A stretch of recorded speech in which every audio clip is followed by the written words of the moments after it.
Hi everyone! Today I'm going to show you how to cook a chicken curry Filipino version.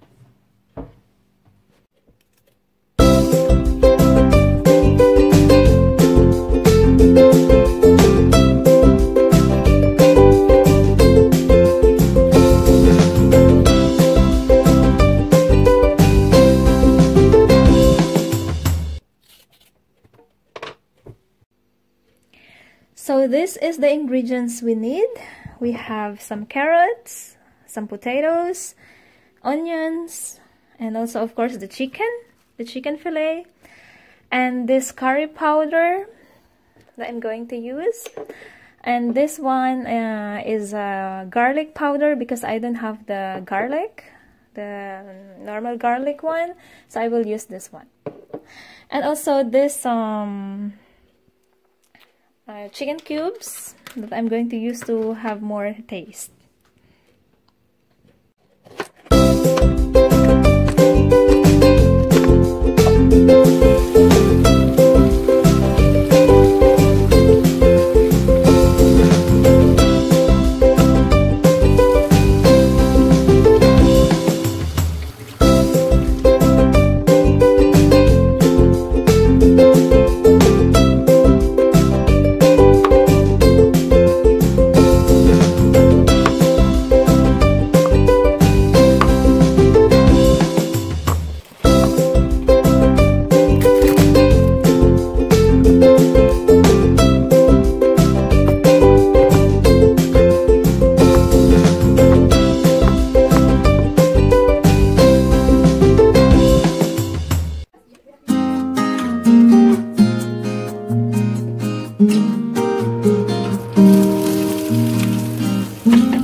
Mm-hmm.